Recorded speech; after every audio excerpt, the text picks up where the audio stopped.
29. Solitude. The walls are closing in mournful silence.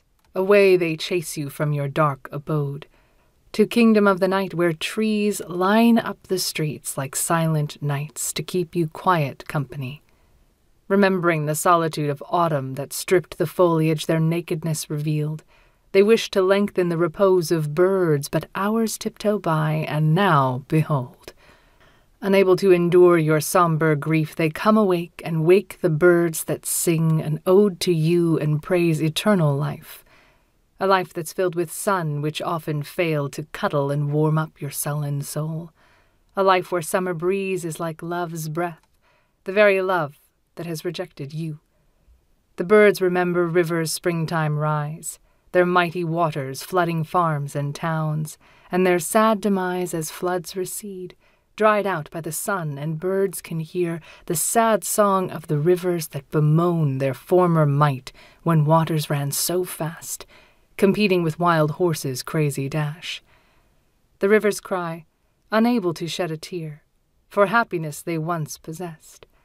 The birds know it all, but do not comprehend why one would wait for them in shadows of dark yard.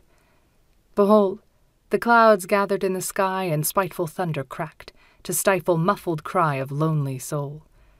The stars shone brightly to avoid disgrace, their failure to dispel the sadness in your eyes, which was but the reflection of your soul that spent its time in mournful solitude. In deep of night the rain will fall on trees and rush to wash the dust from drowsy leaves, so lovers sleeping in a sweet embrace when sun returns enjoy a blissful gaze. Meanwhile our voyager still roams the yard, and mourns her love that died in days of yore. The wind had failed to dry up all her tears.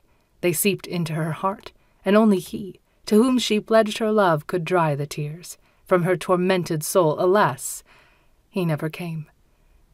Life flows like a river, and it's finite, like water that before was gently flowing, touched by the sun turns into weightless vapor and wafts away into the endless yonder. But sun will rule the sky for eons longer, and stars will still be gracing night's dark shawl, and birds will still sing odes in morning stillness, when lonely soul will leave the wretched earth and take its love along to dwell in heaven. The walls of house protect the solemn silence which seldom is disturbed by moans of poets who outlived the ages of seclusion. From yellowed pages scream in agony the ones who were committed to the dungeons of merciless and evil solitude. Imprisoned with no parole they were granted eternal life on earth.